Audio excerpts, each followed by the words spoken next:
Hello, folks. I'm R Tester. I'll give you a little bit about myself. My name is Richard Tester.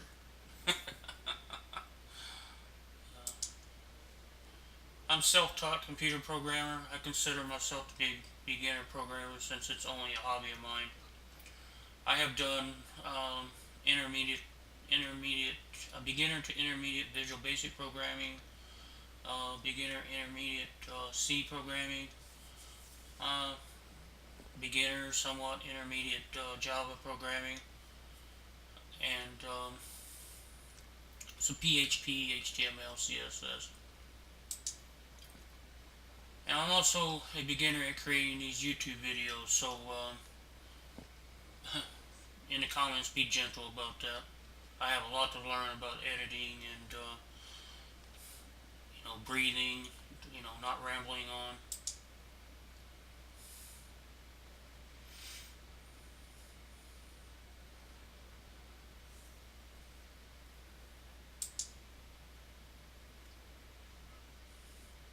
Why am I doing these series? Teaching is sorry about that. Teaching is the best way to retain the knowledge after acquiring it. It's when you teach somebody, you got to make sure it works before you actually give a tutorial. So you're doing it first to see if it works, then you're doing it over and over and over again.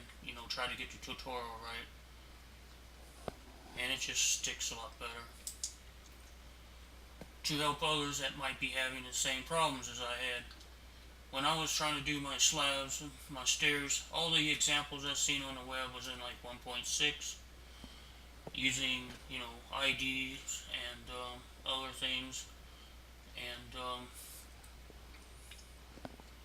it was really a big pain in the butt. Finally, I went through some code that Biomes of Plenty had, which is on GitHub and under a public domain license, and I found some slabs in that mod that actually stacked into double slabs. I found a bunch of mods out there that gave new slabs, but none of them, very few of them had slabs that actually stacked on top of each other and acted just like the original slabs in Minecraft did. And just for the fun of it,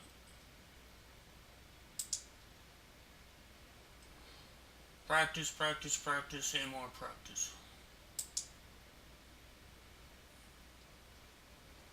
What I expect from you.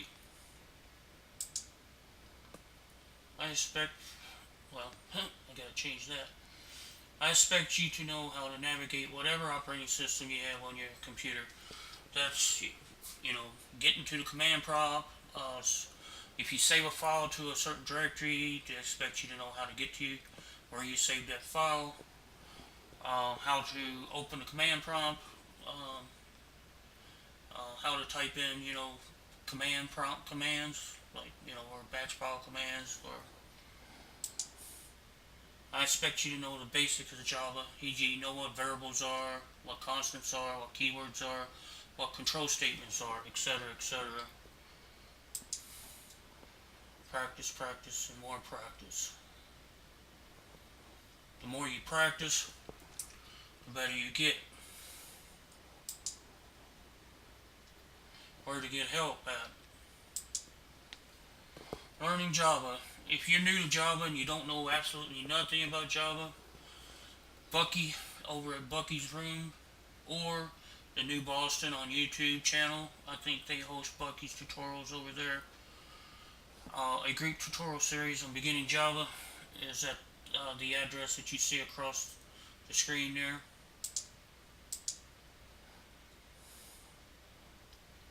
As you see, he has 87 videos on everything that you would ever want to know for Java.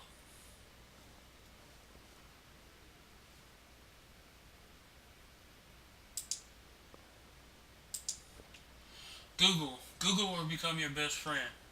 I have done so many Google searches on so many keywords and different topics trying to find somebody to answer some of the questions that I had when I was trying to learn how to do the 1.7 modding. Modding forums. They're useful. Sometimes you get people that doesn't read the entire questions and they answer stupid questions. They answer with stupid answers, or they don't read half of what you put on there. Then they ask questions that you already answered. For me, that's not really the best solution. But sometimes when you surf through a lot of the topics, you may find a wealth of information. I can help if I can help, I will. But remember, I'm also learning myself. Most of the time, when I want to do something new, I search for tutorials or YouTube videos or anything like that. All this information that I will be putting in these tutorials, I have found either through Google, written tutorials, video tutorials, source code that I went through. Um, Even a friend of mine on Skype.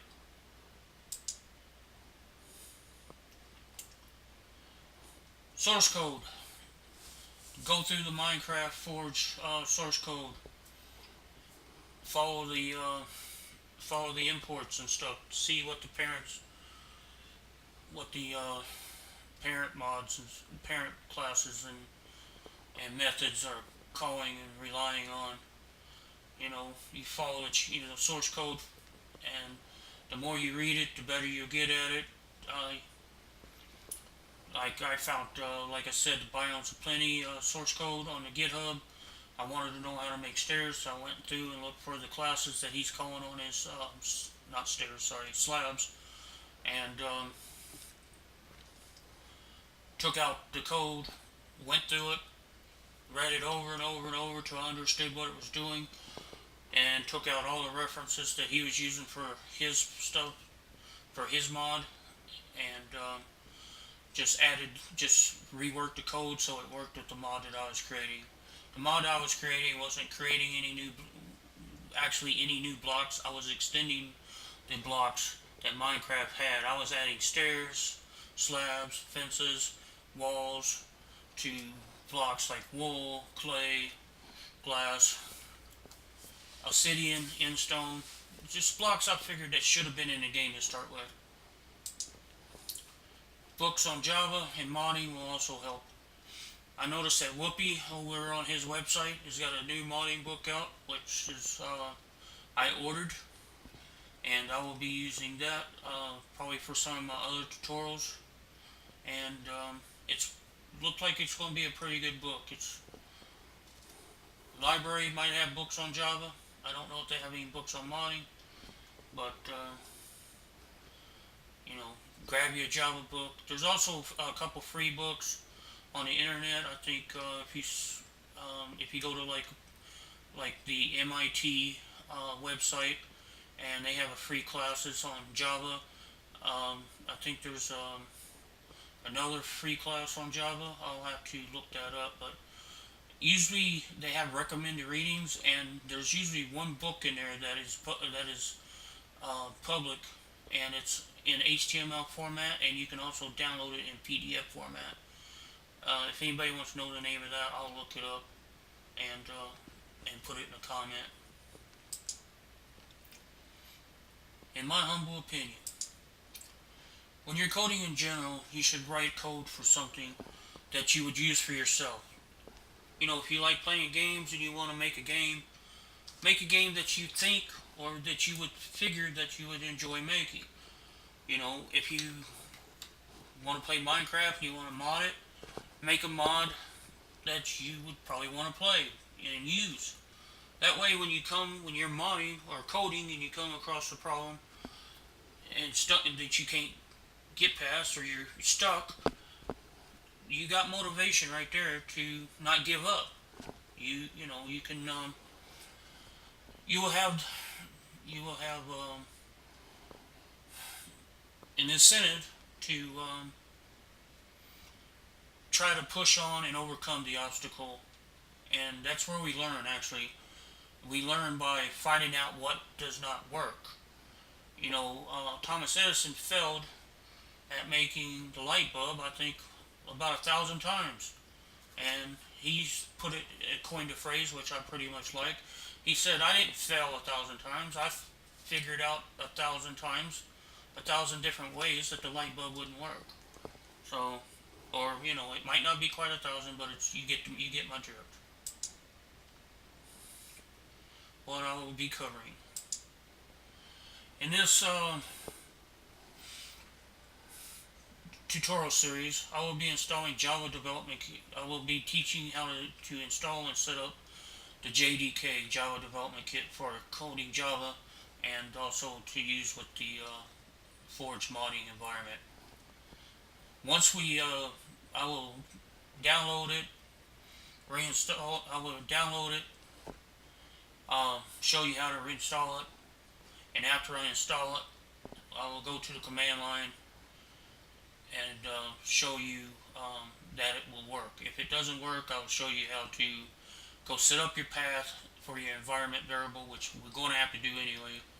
And then after that, I will write a text file that will just print something out to the screen. I will compile it and run it just to show you how to use the command line and how to compile small Java programs without using an IDE. How to set up and install Forge modding environment. It uses Gradle, and the new 1.7 uses Gradle, and to me it's a lot easier than setting up Ant. We will be using Eclipse for these tutorials since I like Eclipse. There's also NetBeans and IntelliJ. I think Whoopi has a tutorial on how to set up IntelliJ, and I'm pretty sure if you search YouTube or the web, you can find some tutorial on how to set up NetBeans with for Forge modding. This is one thing I'm going to have to look up and figure out how to do, because version control is pretty important. Like say you're working on your mod and you try some different things and you're saving over everything and you're closing out, starting it back up, and you take a week off or something and you can't figure out what's going on or what happened to your mod. You can always go back to GitHub and pull an earlier version and you have a copy. And also other people can request pulls and they can modify the code and request to upload it back to your repository. Sometimes they just mirror it to their repository, but you're sharing it with other people, and that way you can see what other people, how they code. Coding is different. It's like you can, like the little program I'm going to do for saying hello YouTube, Java Development Kit installed successfully. There's like 1,000 different ways you can have that print to the screen, and some ways are more better than others, and more, or in others, and excuse me, and some ways of coding is worse than others. The setting files. There's a modinfo file that you set up the name of your different variables and stuff in your, like the author, the name of your mod, the credits. If you want to give credits to certain people and stuff, that's where people usually put that. There's a language file. I'm going to be doing EN_US language since I speak English and read English. If you're Chinese or Japanese or any other language, you will have a different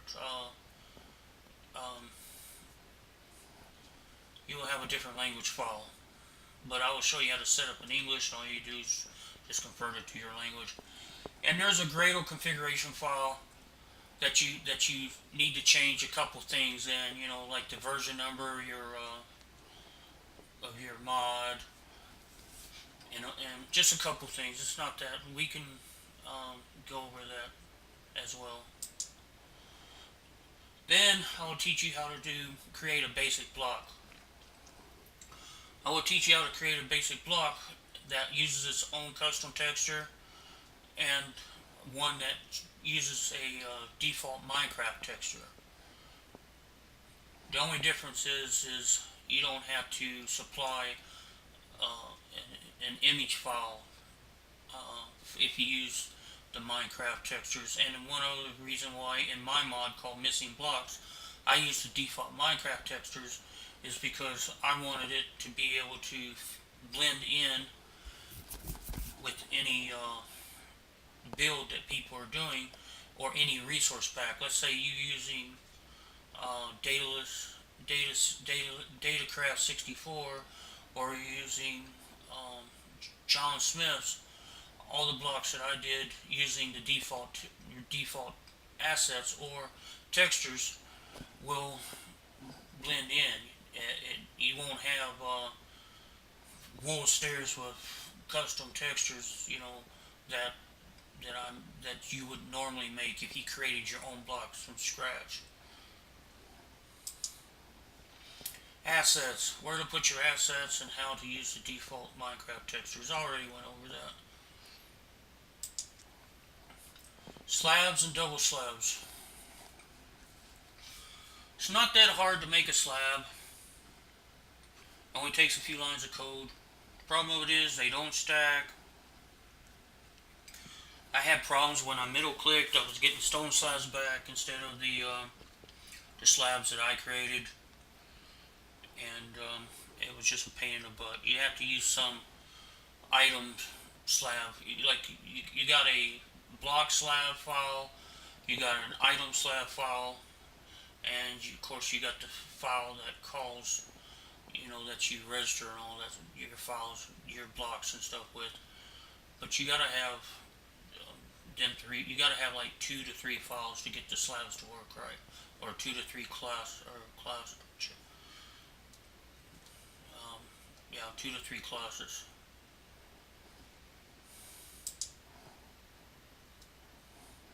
Stairs are pretty easy to set up.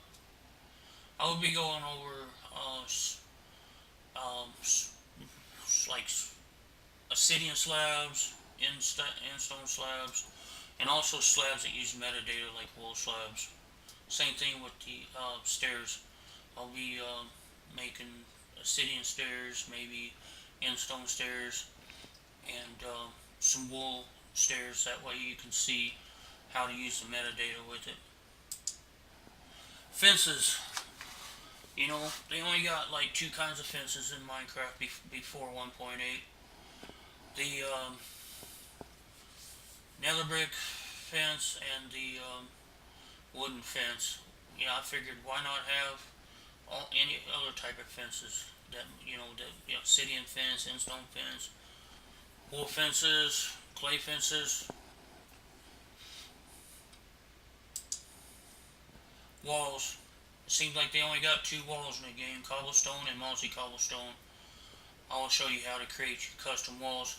I'm not going to go over custom connections because I never learned how to do that because I wanted mine to function.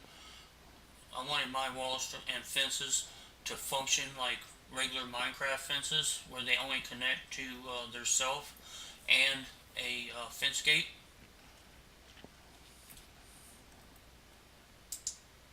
Recipes. I will be going over and showing you how to add recipes for your blocks and for the metadata blocks that you create, and also removing default Minecraft recipes. For instance, the fences. In my mod, Missing Blocks, I created fences with the recipes of the 1.8, where you use 4 blocks of planks on the outside corners and two sticks in the middle. The reason why I chose that is because I wanted to make walls for the blocks too, and I came across a few problems. One with the nether brick walls and the nether brick fences. The nether brick fences use 6 nether brick blocks. Well, if I wanted to make nether brick walls, like you would make cobblestone walls or mossy cobblestone walls, it would not work because you already had a recipe using 6 blocks. 6 blocks. So what I did was removed the default nether brick fence recipe and created a custom recipe for it by using 4 nether brick blocks on the corners and two wooden fences. And 2 wooden sticks. So then, in return, I was able to make nether brick walls by using the old default Minecraft recipe for the nether brick fences for the walls, which is 6 blocks. And also the 6 sticks to make the normal wooden fences. I changed it to the 1.8 where you use 6 planks, oak planks, and 2 sticks to make like the 1.8 oak fences.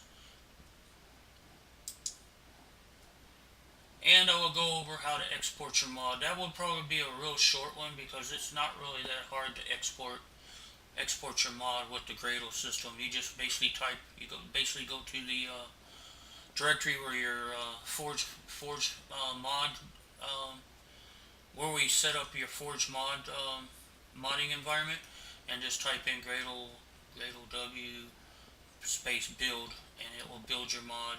And I will show you where to find your mod after it's built. That's basically not the only confusing part. And more topics, I will be adding more topics as I learn more advanced Forge Minecraft modding myself. I'm sorry about the way I talk and stuff. Just so you know, I'm schizophrenic, and this is about the 30th, 40th time that I recorded this, or tried to record it. Sometimes when I get to talking, or I try to concentrate on something, my mind goes blank, and it's just something I have to deal with. I hope you guys don't mind. And I hope you enjoyed this episode, the introduction to 1.7.10 Forge modding for beginner. I hope to see you in the other episodes as I release them. See you guys later.